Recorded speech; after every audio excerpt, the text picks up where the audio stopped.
Good morning and welcome to this week's edition of Tourismus Namibia, where we bring you interesting topics and various destinations, holiday ideas, and obviously under To The Point we always bring you a couple of interviews if we can. Today we've got a very interesting program. With me in the studio, you can see I'm not alone. This time we've got a journalist, and in turn for My Zone, that's obviously our youth department, Ndamona Jafeth. Hi Ndamona, welcome. Good morning, Frank. So hopefully she'll enjoy this as much as we always do. So it's her first time, so let's go for it. I mean, that's what we do around here. First up, we've got topics, and then obviously later on we've got the other categories. But let's first quickly have a peek at the marketplace.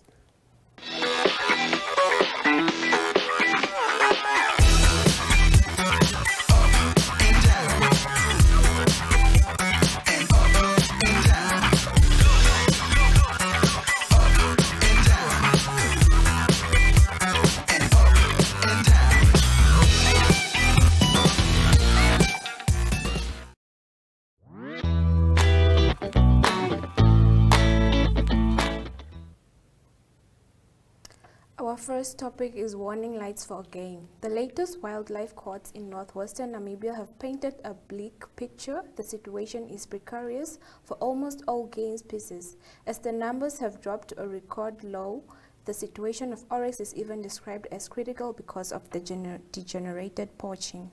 Statistics on recent wildlife counts have now been released by NACSO, Namibian Association of CBRN support organization. After the May and June counts, all animal species in the south, 6 conservation areas at the Hardap and Nauta dams in the central north, 5 conservation areas, and in the northwest of Namibia were counted. For the first time, we agree with statistics. There is hardly any game left. Isaac Smith from Delray Desert Lions Human Relation Aid told AZ yesterday. The NACSO statistics are shocking indeed. The 2021 census has shown that the situation for many game species is precarious and has reached a critical point for oryx antelopes. The report said the number of oryx antelopes counted in the northwest in almost 40 conservation areas was therefore only 181 animals. 10 years ago, it was 2,238, but a decline has been noted in all wildlife species. Only 57 kudus have now been sighted, 190 in 2011, and springboks have been counted 4,697. 10 years ago, the number of springboks counted was more than twice as many as 12,818. Yeah, this is sad news indeed. No? If you look at oryx, I won't say which farm, because obviously I don't want poachers to get an address on this program, but I remember here on the one farm, they count anything between 400 and 800 oryx every year. That's on one farm. Now imagine you're talking the whole of the northwest, and suddenly we're talking of 181 oryx. I mean, this is fast diminishing, and the problem that I have, and that's why we brought in Mr. Smith, Isaac Smith. The problem that we have in this country is that government keeps telling us the numbers are increasing, but now the counts suddenly show that it is not so. So we've got a serious problem. If we don't fix this soon, this will have a serious impact on our tourism. Yeah, so it's sad to hear, but anyway, also not so good news, veld fires. Veld fires keep on plaguing Namibia like never before. This is obviously because we had a tremendous rain season, and there's lots of brush and veld that can burn. This was a photo that was taken, and actually I got it from AgriForum. They published this photo on the Veldbrande Namibia, which is a Facebook site. This was on the way from Uchu over to Otavi. Actually a very interesting area there. And it's probably one of the roads, I've been driving it before, it's probably one of the roads where I saw most activities as far as charcoal production is concerned. But it turns out that not everything that we see necessarily has to do with charcoal production. So statistics that can overshadow the previous months, though, is that according to Johan Leroux, that's Dr. Johan Leroux, bushfires already broke out on 86 farms and communities in the first 5 days of September, compared with 177 in August, 125 in July, and 93 in June, as well as 63 in May and 28 in April. But the numbers are shocking. I mean, these are continued fires all the way. Like this week, we had, like I said, these fires up at Uchu. There were a number of them. There was also one further to the west of Uchu. And then Irindi had a problem, and just the other day, Wimpy Skuman and his wife actually lost their whole farm, the building even, as you can see here on the photos. So it's really quite shocking. And yeah, so we can just hope that this stops very soon now, because this clearly is a huge problem. And we'll see the damage in the long run. I'm very sure about that. Because if we don't have the same rain that we had in the beginning of this year, and we must remember that rain comes and goes as it wishes in this country. So if we don't have rain in those areas, we probably won't have veld left. So immediately becomes a problem for the farmers again. So hopefully we'll get that under control. Our next topic is about seals. Now Dreyer is a seal rescuer and founder of the non-governmental organization Ocean Conservation Namibia.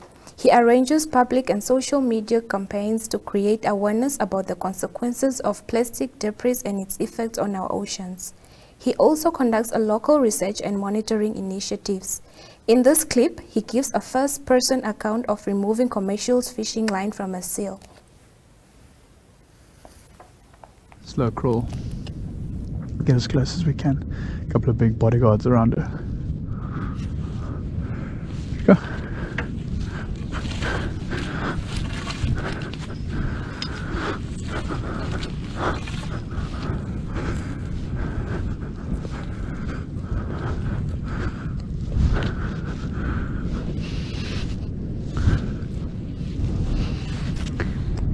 Seal skeleton.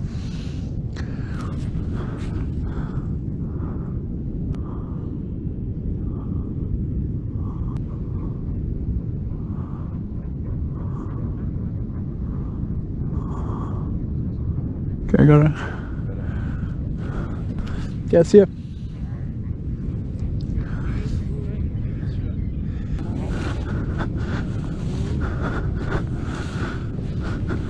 See ya.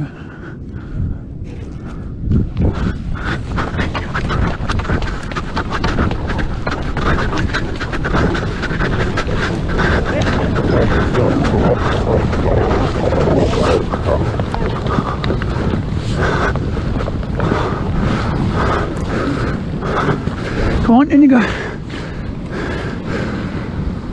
Keep going, keep going.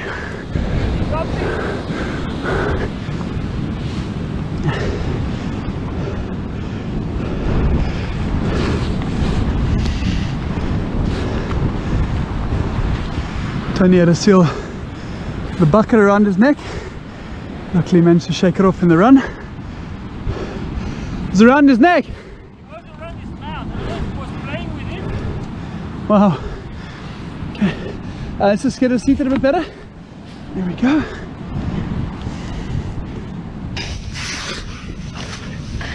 A lot of moves. No, don't go too far. Yeah.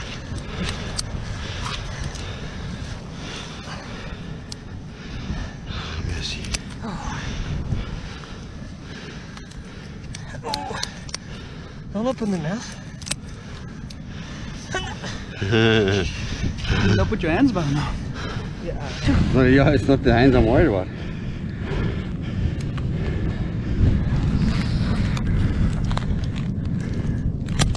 Ooh. I think there's still one here. Yeah, no, we're still working down. Okay, sorry. Whoa! It was all bunch, an old spool again, I think. Yeah. Thanks. How many lines can the Leatherman Raptor cut at once? There we go. Nice. Feel that, huh? It's a breath of fresh air. She's breathing now. I don't think there's more. Yeah, she wasn't really breathing much before. Oh. Ropes. Denzel. Can you?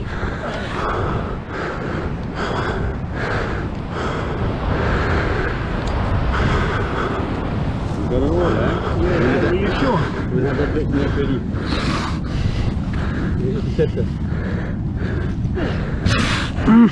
You're fine, you're fine, you're fine. Not according to her. Hey.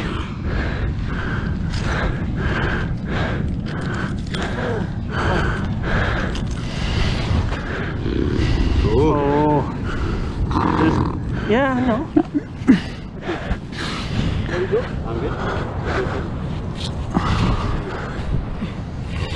Shake your lines off. Go. No, there's one more. Good catch, Tony. Off she goes.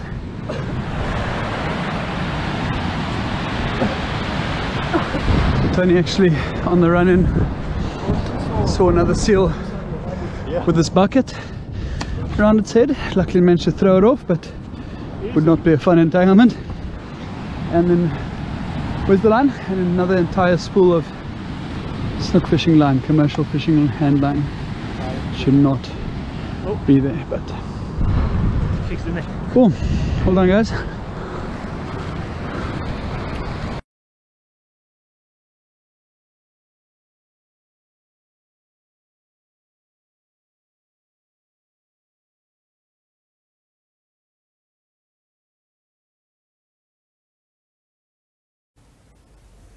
Well, I suppose you saw our names before you saw us, but that happens. No, I think this is hugely interesting, and I just hope they have a lot of support, because I mean, this is serious stuff. If you look at that, I mean, Yeah. imagine for any animal, as if it gets hooked onto a rock or something, and it suddenly can't move anymore, it will die down there. I mean, these thingies have to come up for fresh air, so if they sort of locked onto a rock or whatever, then you really have a problem. So not impressed at all by what I've seen, but on the other hand, very impressed by what they do. So at least there's somebody who cares. Those are our topics for today. So up next, we've got destinations.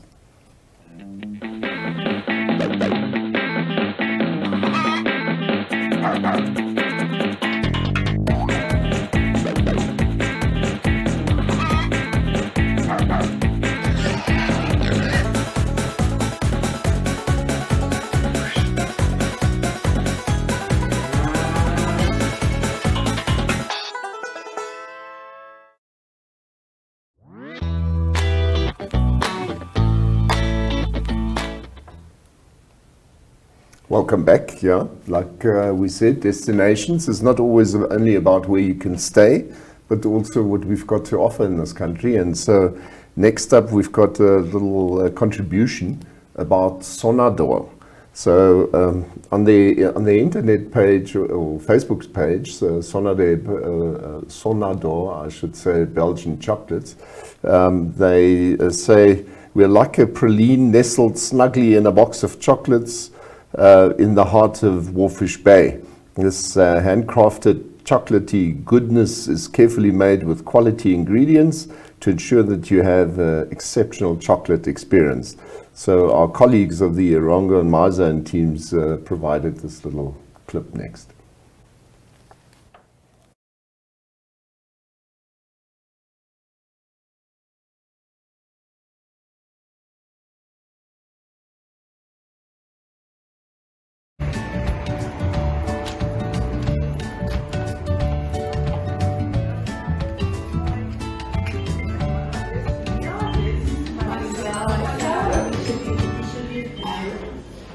Okay, we opened on the 10th of August, and as you can see, we've got a whole range of chocolates. My favorite, I love nuts. The name is self-explanatory. The almond nut is a new addition, brand new, and it is absolutely lovely. I'd like to give you one to taste.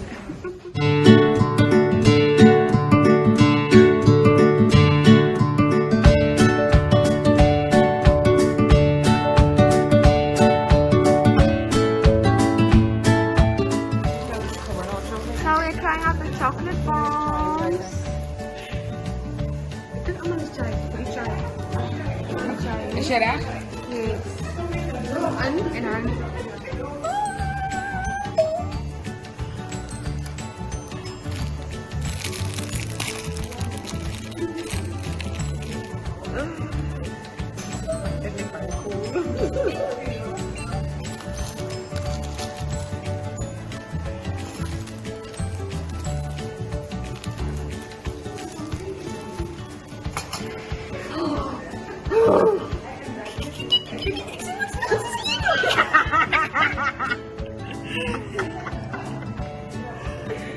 Ay, kapot!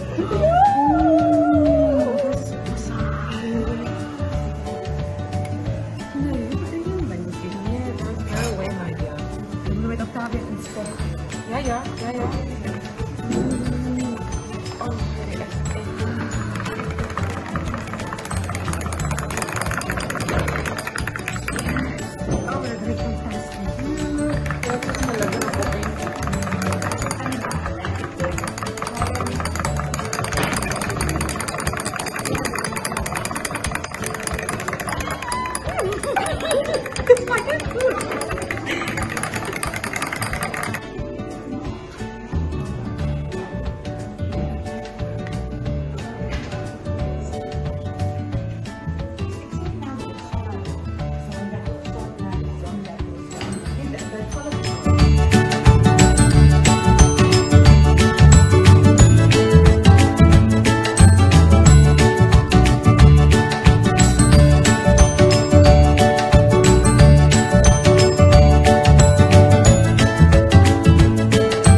I have to admit, this is my downfall.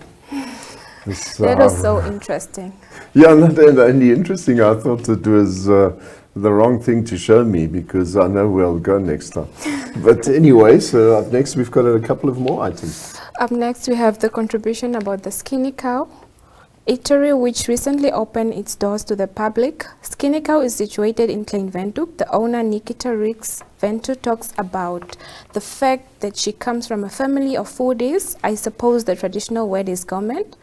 While she studied psychology in Cape Town, her love for food grew. Her idea is to create a space that challenges conventional daytime eating, a place where customers feel safe to treat their taste buds, where every little detail on the plate is the result of great attention, a space that people will be drawn to, wanting to celebrate all their special occasions. Have a look at the video. Die bestuurder hier by Skinny Cows. So julle, dit is die gesiggie wat julle sal sien as julle hier inkom. As julle enige klagtes het, wat ek nie hoop julle het nie asseblief. Kan julle dit asseblief moet doen, of wat nie met my nie. Okay, ek gaan gou oorslaan Engels toe. En net vir julle 'n bietjie vertel van waar hierdie ding begin het. Ja, net vir julle 'n bietjie idee gee. Okay, ek wil gou net eerstens wil verskoning vra want ek gaan dit op my telefoon opleer. Ek het nie tyd gehad om 'n speech te prep nie. So asseblief, as ek op my telefoon kyk, verskoon. So I came from a family of foodies. My dad, a red meat lover, and my mom, a white meat lover. Every special occasion and every holiday was planned around food. Every meal was an experience. Pair it with wine and it became a celebration.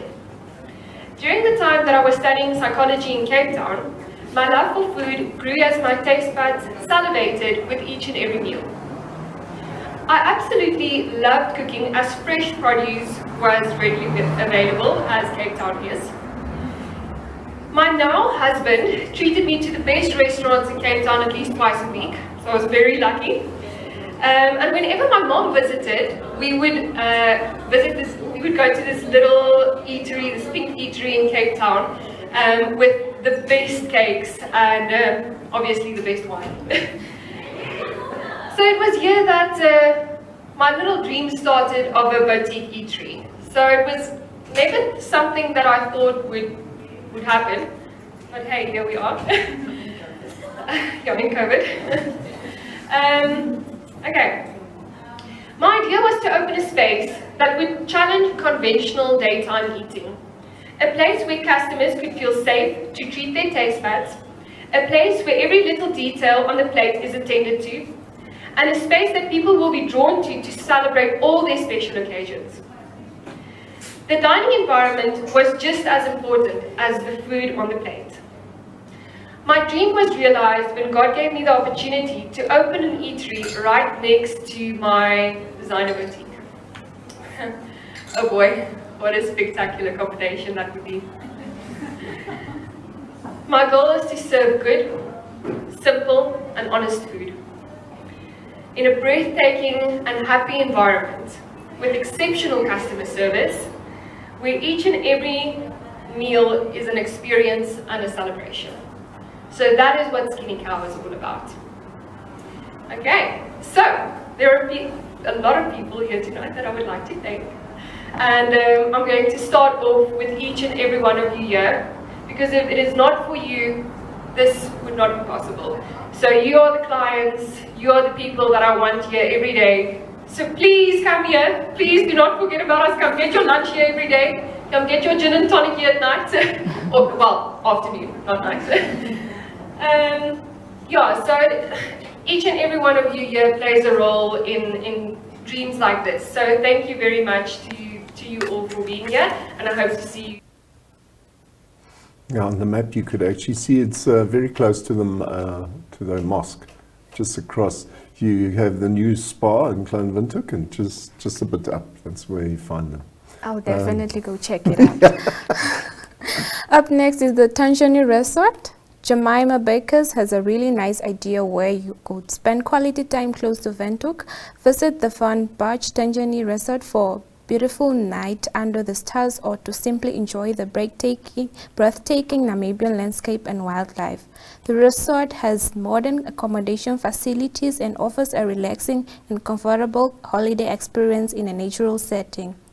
The 11 luxury chalets and 11 deluxe bungalows are not self-catering. No braai, fire, gas or any form of cooking will be allowed at the pool or between the chalets, except at the adventure center or campsite at the designated braai facilities. The reason is simply that the resort employs a water recycling system which is extremely sensitive to chemicals and food residues, plastics, wools and cotton. So if you want to braai, I suppose you are best served by camping at this resort. Overnight guests can cool down at the private swimming pool.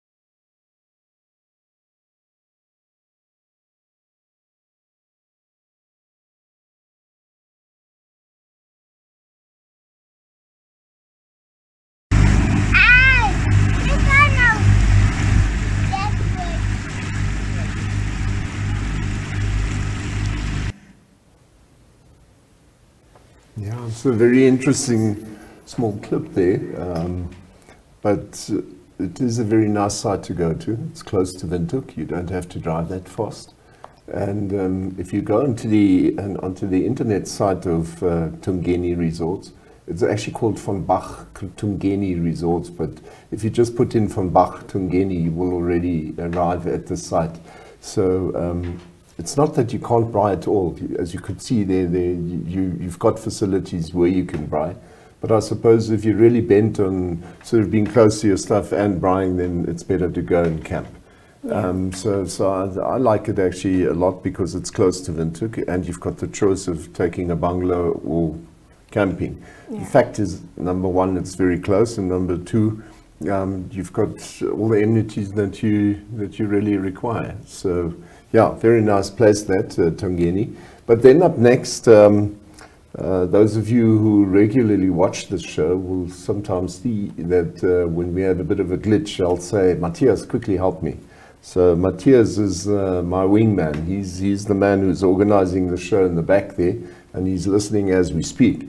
So he decided when he was in Otjiwarongo recently to have a look at the Crocodile Farm. So just have a look at what he prepared for us.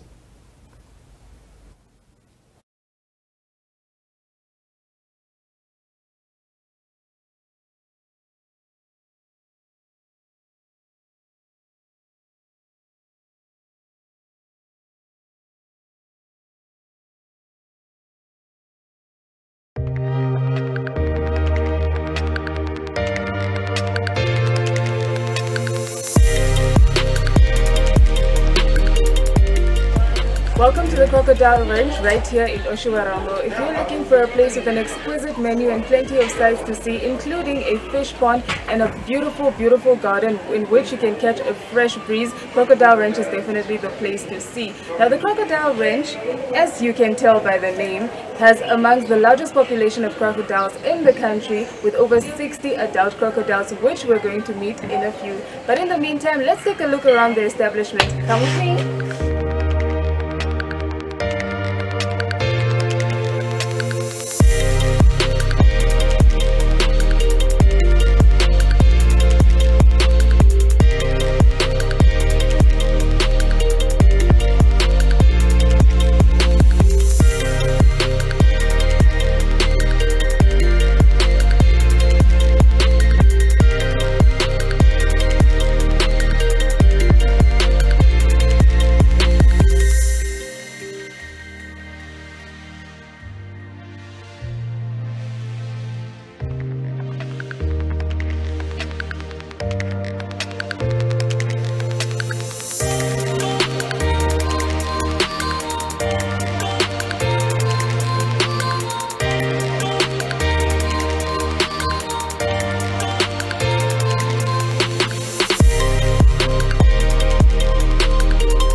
Alright, good day people, and thank you for joining us right here live at the Crocodile Ranch in the heart of Otjiwarongo. My name is Esther Kamati, and alongside me I have Mr. Kanashe, who takes care of the crocodiles right here at the Crocodile Ranch. He's been doing this for quite a while, and you see the crocodiles love him. Mr. Kanashe, how are you doing today? Today, I'm working. Okay. Yeah, but today I'm working many guests. Yeah. Yeah. Okay, so you take care of the crocodiles here at the Crocodile Ranch. How long have you been doing that? Yeah, I'm doing from 22 years. Okay, 22 years. Yeah, 22 years. I'm started 1990. I'm started here. I'm thinking now it's 22 years. Okay, did you start here at the Crocodile Ranch? Yeah, I'm started here at the ranch. Okay, and right now, how many crocodiles in total do you take care of? The crocodile here for the farm. How many are they? Oh yeah, here the crocodile here is all of them, small one and a big one. I think I got so 2,500, 2,600. 2,600, that's a lot. That's a lot of crocodiles. How do you take care of all of them? What exactly do you have to do to make sure that, you know, they are there? Good question. Now the farm for 1995, we bring the farm here, put the farm here. This crocodile we breeding, and then we make eggs once a year. And the eggs we put them there, we lay eggs there once a year. But now I'm taking the eggs out, taking the eggs and put them in a hatchery. But here the temperature is not good. I'm putting them in a hatchery or they are better in hatcheries, better to hatch. Okay. But now you see one crocodile will lay 50 to 60 eggs every year. They are 42 crocodile. We keep us per year. So 2,000 eggs. There are 2,000 eggs. I'm putting them in a hatchery, but they cannot all of them survive. Every year I'm needing the babies for the hatchery. So 1,600 or 1,700 babies. Okay. These babies were hatched. You cannot put them there. The papa mama were eating. Now I'm putting separate. I'm very good feeding. But then up to 3 to 5 years, I'm skin them. I'm selling the skins. I'm selling the skin and do belt for leather, belt and handbags and shoes, make like this. That's leather for the young crocodile. That's the money for the farm. Okay. Yeah, money for the farm. Right. Also, somebody came here. We look for the crocodile. Also, man, you cannot buy. This is a big business only the leather. Okay, so if I want to buy crocodile leather, Crocodile Ranch is the place to visit. Yeah. You spoke about moving the eggs to a hatchery because the conditions outside are not conducive. Yes. At what temperature? What temperature is conducive for an egg? For eggs in hatchery? Yes. Yeah, you can make muscle. You can make. You want a baby, you want a male, or you want a female. You can change the temperature. 27 degree, they are come female. 31, 32, they are come the male. Oh, all right. Or the male. But for skin, for the skin, the male or female, for 3 to 5 years, the same. Okay. Yeah, so you only sell the skin of the 3 to 5 years? Yes. Why is that? Yeah, Why not? Yeah, the skin is soft. Oh, okay. Yeah, up to 5 years. All right. Up to 5 years, 6 years, it's too hard. Okay. It's too thick. Alright, so during our tour right here at the Crocodile Ranch, I saw that not all the crocodiles are together. You mentioned that you remove the babies because they might eat them, but what about the older ones? Why are they also separated from the crowd? Good question. I'm putting separate and wait to show the people. I'm sure the people that's 1 year, that's 9 months, that's 10 years. That's all the way you separate. Okay. But the people want to see what's the crocodile for 1 year. This one is 1 year, this 1.5, this 4 years, 5 years. Okay. That's all separate. So speaking about the ages, you mentioned that there are some that are still in the hatchery, and then there are others like the one that you have in your hand, which is 1.5 years old. Yeah. What are the other ages that we have? What is the all the age? I'm good. All the age. All the ages. Yeah. Okay. How old is the oldest crocodile you have? The oldest crocodile here. There's a male one. They are standing there. Yeah. The big one standing there. They are 6 to 70 years old. Okay. But it's the male. Okay. But the crocodile can live for 110, 120 years. Yeah. So but that's quite old. Do they get less active when they get older? Yeah. Okay. We start the crocodile, the young one, we start to lay eggs from 20 years, 18 years, 19 years, 20 years. We start to lay eggs. But we start from 19 years, but totally die. We still make eggs. Okay. We still make eggs. All right, let's talk about your career. I mean, it's not every day you meet somebody who handles crocodiles. Yeah. How is that experience for you? Do you enjoy it? I'm enjoy it, but it's working. Yeah, but I'm old man. Yes. There's a better working for me. Yeah. I'm enjoy it. I'm speaking many people come there. How can I see? When the crocodile, I'm needed. But why crocodiles? Why not chickens or rabbits? Why crocodiles? The snakes don't like it. They are wild here, but they get naswako. Okay. Don't like it. Crocodile, I'm like. Why? Yeah, but the crocodile is dangerous, but it's very nice for me. Okay. Yeah. So I'm used the jump. Okay. All right. Thank you so much for welcoming us here at the Crocodile Ranch. You've been an awesome tour guide, and thank you for giving us information about the crocodiles. Do visit Crocodile Ranch here in Otjiwarongo if you happen to be passing by, or if you don't have anywhere to visit. Thank you for joining us. Yeah, it's an old story. It's what we keep on telling in this show. It's not only about the individual places. And by the way, if I remember correctly, you can even stay there. So, and they've got facilities to actually have conferences and stuff like that. So it's not always only about the obvious. Different places, and we spoke about it before. The other day, we spoke about a number of places in Otjiwarongo, and we said, you know, there are different things to do. People always think that Otjiwarongo, what should I do there? Well, there you've got it. There are different places that you can go and visit, and there obviously is more to do. Waterberg is very close, and so on. So anyway, those are our destinations and ideas for this week. Up next, we've got To the Point.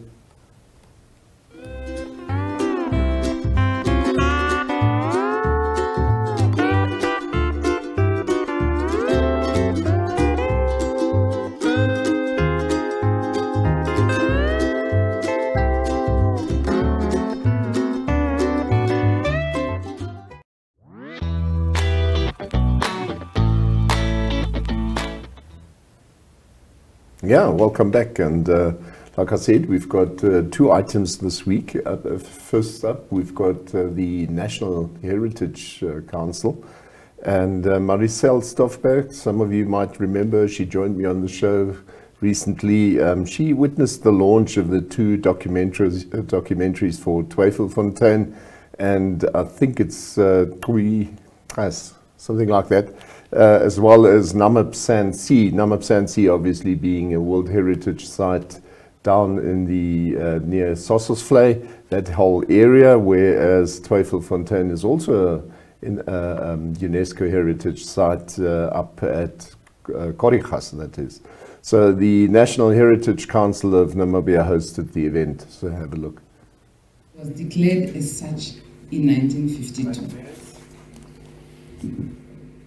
There was quite a lot of work that went into conserving this place. Part of it was probably silent, part of it was also made known to the public. In 2007, this site was inscribed on the World Heritage List, making it the first of such sites in Namibia to be accorded that status. Twyfelfontein is a cultural heritage site because it meets 2 criteria for World Heritage listing. On the other hand, the Namib-Sand-Sea, which is found at the heart of the Namib-Naukluft Park, was also inscribed on this famous list in 2013. The Namib-Naukluft Park has been a national park for quite a long time, since 1907. Therefore, the inscription of part of this site is actually testimony to the work that we would like to do to promote our heritage resources, not only for us here in Namibia, but for humanity at large. Ignite a sense of pride amongst all Namibians about their heritage, so much so that they want to share that pride with generations to come. We are so fortunate as a nation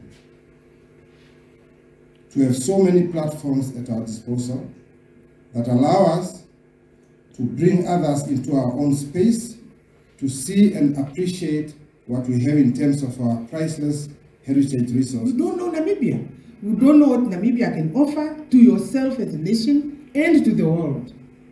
That's why you can go to other, countries, run around visiting sites, yet at home you've never done it. So an issue of identity to me also stands out when it comes to putting value to our own heritage sites. We invite the nation, as I said, and abroad to delve into the beauty of Namibia's World Heritage Sites.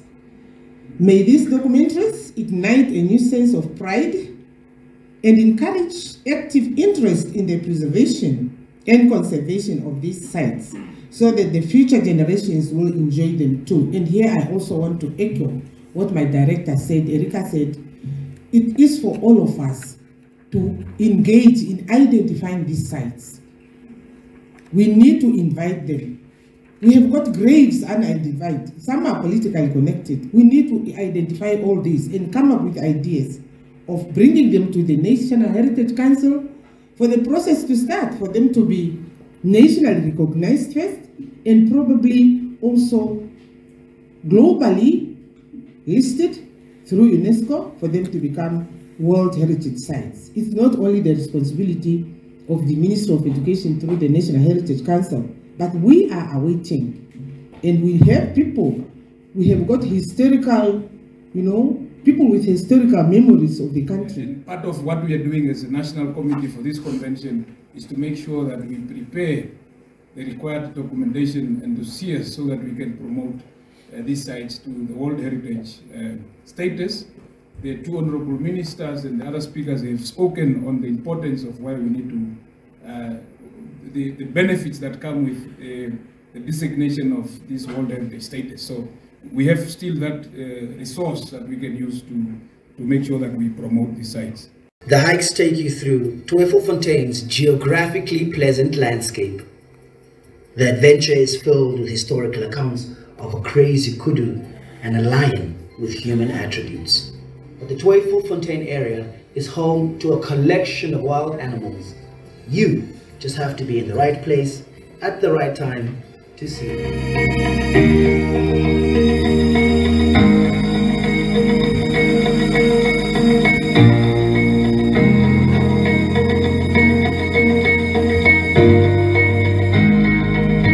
Dry, desolate, and strikingly beautiful, this is the oldest desert in the world, the Namib.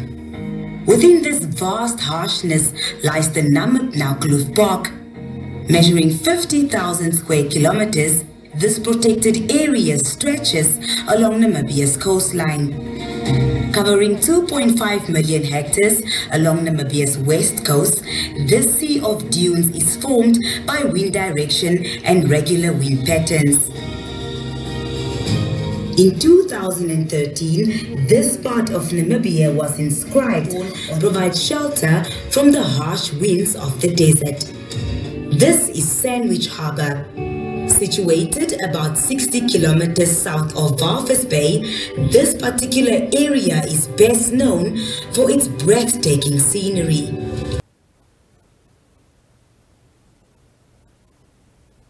Yeah, this was the launch now, but I'll try and see whether I can't get hold of those videos and maybe we can bring them on the show. Not every time, or not both at once at least, but maybe next time we'll bring one of Tweefontein and the week thereafter one of Namib Sand Sea.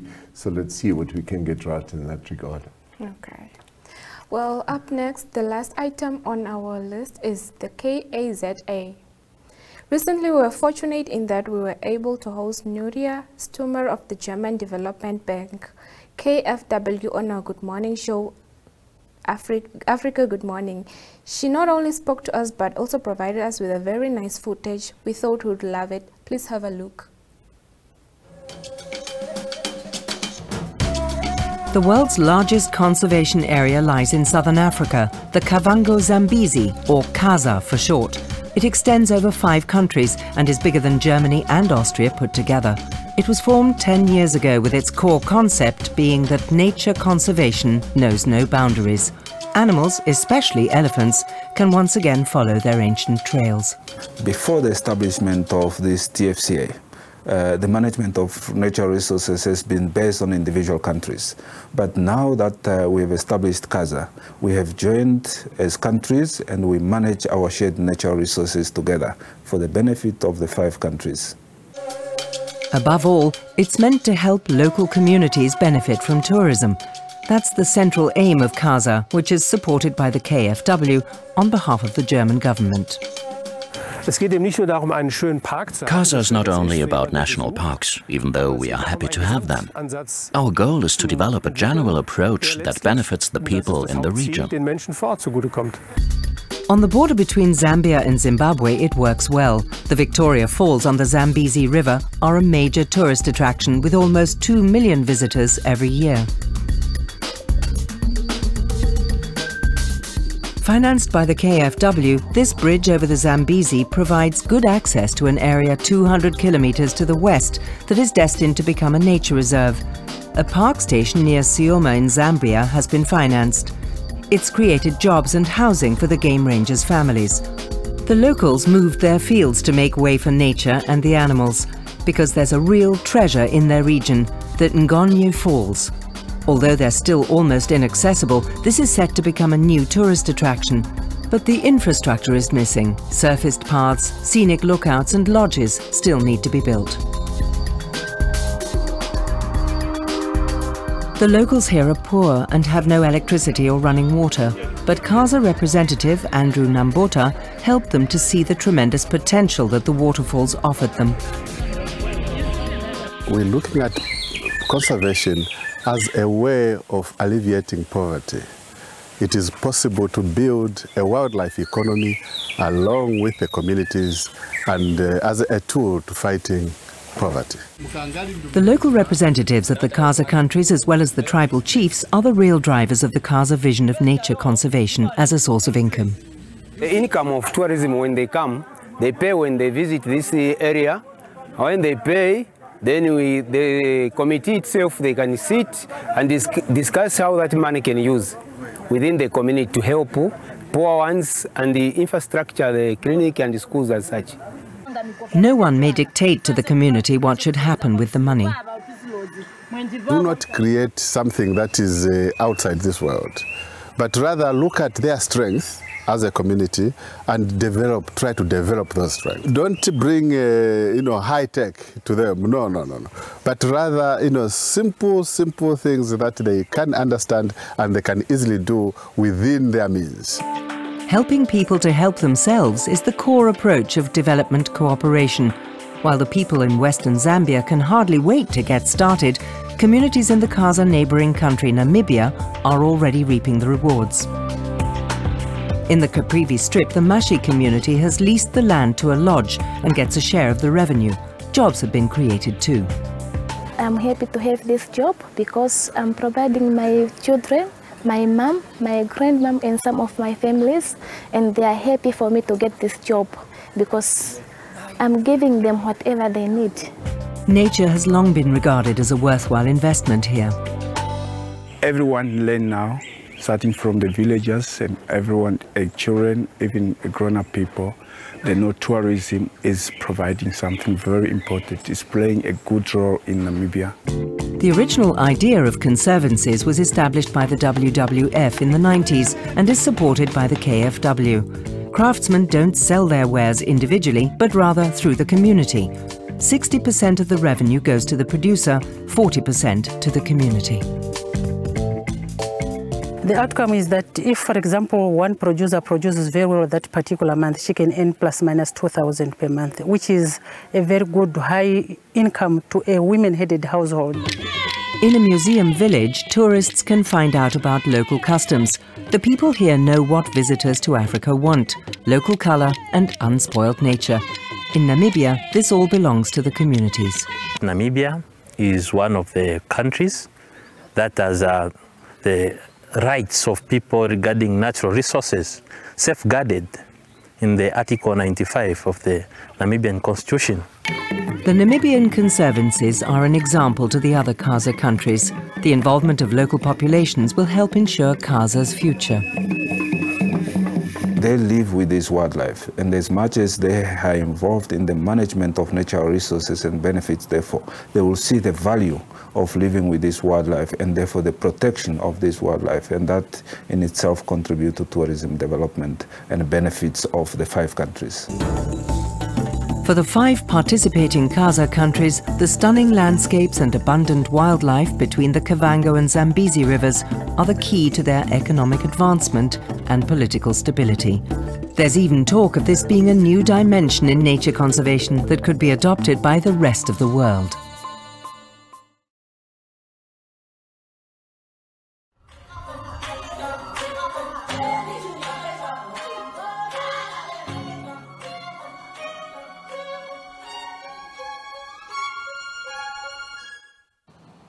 Wow, truly amazing work. Love to see it. Now, good morning, Nuria, and welcome to Africa Good Morning. It's lovely to have you. Good morning. Thank you very much for having me. KFW is one of the organizations that campaigned for and contributed towards the creation of the Kavango-Zambezi Transfrontier Conservation Area. How did that come about? Yes, so looking at the development of the concept, actually economic and environmental development is very high on the national agenda of Namibia. And as you heard in the video, the conservation is also embedded in the constitution.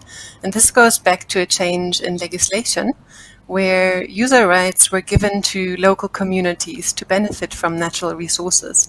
And that is how the community-based natural resource management approach was born. And this entails that there's protection of natural resources, but at the same time also sustainable use of these resources to ensure that communities benefit and have an income, for example, through tourism.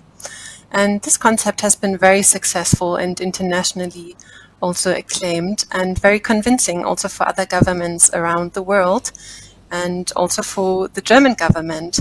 So Germany and Namibia have a long-standing cooperation, and they actually share the same visions and values when it comes to nature conservation and its importance in generating income for communities in rural areas, for example. So the two governments started working together in this area of natural resource management around the beginning of the 2000s, and the German government through KfW is supporting nature conservation and specifically park management. And here it became clear that singular parks as standalone systems are less likely to be successful long term. And so this is when a landscape approach was developed, which really looks at a transnational network of core and buffer zones, but also migration routes and corridors for wildlife, because wildlife doesn't know borders. And and then the idea for KAZA was actually born and developed by Namibia. Sorry about that. Sorry to interrupt you. I'm just about to ask you about KAZA, and I'm glad you mentioned the transnational project. Let me just get into it. Which area does the KAZA-Park cover, and which animals are the main beneficiaries of this transnational project between the 5 countries of Angola, Botswana, Namibia, Zambia, and Zimbabwe? Please do continue. Yes, thank you. So it's a huge area. It's almost as big as France, and the area also grew over the years. And here it's important to see that it's really a mixture of different usage systems. It really goes also beyond nature conservation. There are also parts of it that are for agriculture production, energy production, but it includes, of course, World Heritage Sites and Ramsar sites. And it's all about also regional integration and peace and cooperation between the countries and sustainable economic development. Key species that benefit from this conservation area are, for example, elephants, but also carnivores like lions, cheetahs, wild dogs, and also giraffes, for example, as another key species. All right, what other projects of this type does KfW also support in Namibia? Yes, so KfW is supporting quite a big portfolio in the natural resource management sector in Namibia. One of the flagship projects is actually looking at supporting the national parks in Namibia with infrastructure development, but also capacity development and park management plans. And with that comes also solid waste management and the protection of wildlife to really ensure that the parks are sustainably managed and provide a beautiful environment for humans and animals, and also provide tourist attractions. Furthermore, communities and communal conservancies are supported through the Community Conservation Fund Namibia, and also community forests. All right. Now, how does KfW market the concept to Germany or in Europe, or are the above-mentioned partner countries responsible for such a tourism call? Yes, very much so. So the partners are actually in the lead when it comes to marketing and promoting the concept. But of course, KfW is supporting the partners with those initiatives. But as such, KfW doesn't focus on marketing, and the partners are very much in the lead here. However, KfW is reporting and presenting those programs to the German Parliament and also the Federal Ministry of Economic Development and Cooperation. And so this has been very convincing, and this is also the reason why Germany has donated additional 13 million euro for COVID mitigation measures to ensure the running of those conservation systems in a time of crisis while there's no income from tourism. All right. Would you like to say anything in closing remarks? Yes, so I think it's important to mention that KAZA is really a huge area, and usage conflicts are a reality. So there are challenges in aligning the different interests, perspectives, and development status and visions and goals of all these countries. And sometimes it's not as optimized, and it's challenged, but it's important to know that this just takes time. And it really is also not just about nature conservation, as I mentioned earlier, but it's also about sustainable development, and it goes beyond nature conservation. And sometimes there are conflicts and compromises need to be made to really make use of the development potential of this area. Thank you for that, and thank you for disseminating that important information. Thank you. All right, this is still Africa Good Morning, making sure you know everything happening with human beings and, of course, nature, because we must coexist. Yeah. And as she said, sustainability first. This is Africa Good Morning. Once again, we'll be back after the break. Yeah, wie gesagt. I almost started in German now because of the KAW. No, this is very important stuff, what we see obviously is up there in the north. We've now got that oil surge going on, and I'm quite convinced that an answer needs to be found, because at the end of the day, these two things can't really live concurrently with each other. So we'll have to see how that is best solved at the end of the day. But I felt it was an important contribution in terms of KAZA being obviously one of the key tourism sites that we've got now. And like she said there, or as you could see from the material, it's not only about Namibia, it's about Angola, Botswana, Zambia, Zimbabwe. And if you combine all those sites, you've actually got a very, very nice park, one of the biggest in the world, if it isn't the biggest. So anyway, that brings us to the end of this show. Thank you for joining me. Hope you had a bit of fun and found it informative for you as well. Very interesting and exciting topics. Yeah, so let's see whether we can keep it up. Not every week has as many topics as this week had, but hopefully we'll have a full show for you next week again. Until then, keep well and keep healthy. Once again, thank you for joining me. Thank you for having me. Okay, bye. If you're feeling, I'm feeling, and you know I won't stop. All we gotta do is take our love to the top. If I got it and you want it, and you'll never let it drop. All we gotta do is take our love to the top. I will ride for you, baby, even die for you. When I'm loving you, but my heart don't stop.